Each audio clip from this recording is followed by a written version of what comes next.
ओम शांति।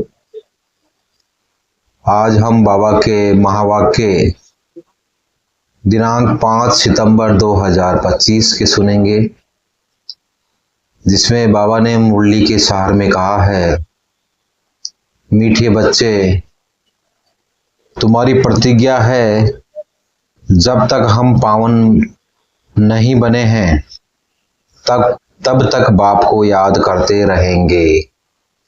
बाबा ने कहा है कि तुम्हारी प्रतिज्ञा है कि जब तक हम पावन नहीं बने हैं तब तक बाप को याद करते रहेंगे, एक बाप को ही प्यार करेंगे, एक बाप को ही प्यार करेंगे।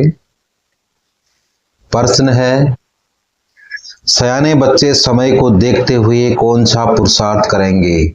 सयाने बच्चे समय को देखते हुए कौन सा पुरुषार्थ करेंगे?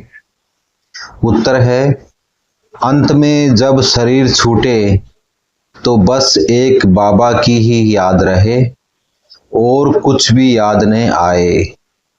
अंत में जब शरीर छूटे तो एक बाबा की ही याद रहे और कुछ भी याद ना आए। ऐसा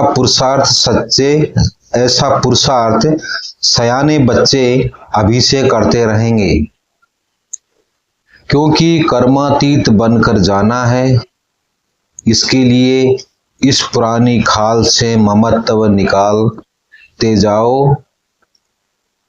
बस हम जा रहे हैं बाबा के पास, बस हम जा रहे हैं बाबा के पास, यही ख्याल हमेशा चलता रहे। गीत है, न वे हमसे जुदा होंगे, न वे हमसे जुदा होंगे। बाबा ने मुरली में धारणा का मुख्य सार बताया है। इसमें पहला पॉइंट है, सदा याद रहे कि सर्वशक्तिमान बाप हमारे साथ है। सदा याद रहे कि सर्वशक्तिमान बाप हमारे साथ में है। इस स्मृति से शक्ति प्रवेश करेगी, इस स्मृति से शक्ति प्रवेश करेगी। विकर्म भस्म होंगे, विकर्म जो है भस्म हो जाएंगे। शिव शक्ति पांडव सेना नाम है, शिव शक्ति पांडव सेना नाम है। तो बहादुरी दिखानी है, डरपोक नहीं बनना है।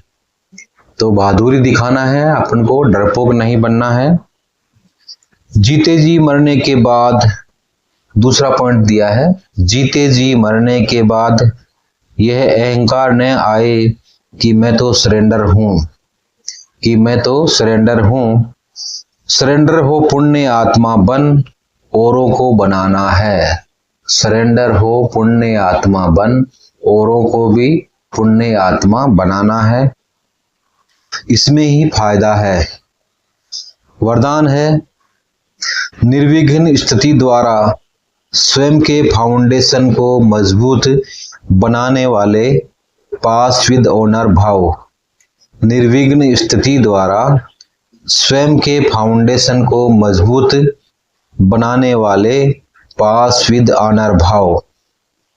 जो बच्चे बहुत काल से निर्विघ्न स्थिति के अनुभवी है, उनका फाउंडेशन पक्का होने के कारण स्वयं भी शक्तिशाली रहते हैं और दूसरों को भी शक्तिशाली बनाते हैं।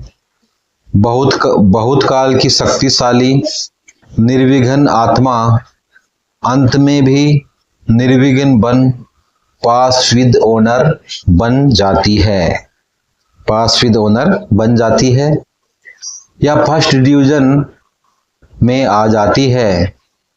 तो सदा यही लक्ष्य रहे कि बहुत काल के निर्विघ्न स्थिति का अनुभव अवश्य करना है। स्लोगन दिया है बाबा ने, हर आत्मा के प्रति सदा उपकार अर्थात शुभ भावना कामना रखो तो स्वतः दुआएं प्राप्त होगी। हर आत्मा के प्रति सदा उपकार अर्थात शुभ कामना रखो तो स्वतः ही दुआएं प्राप्त होगी। अव्यक्त इशारे हैं। अब लगन की अग्नि को प्रज्वलित कर योग को ज्वाला रूप बनाओ। अब लगन की अग्नि को प्रज्वलित कर योग को ज्वाला रूप बनाओ। योग माना शांति की शक्ति। ये शांति की शक्ति बहुत सहज स्वयं को और दूसरों को परिवर्तन करती है। इससे व्यक्ति भी बदल जाएंगे तो प्रकृति भी बदल जाएगी।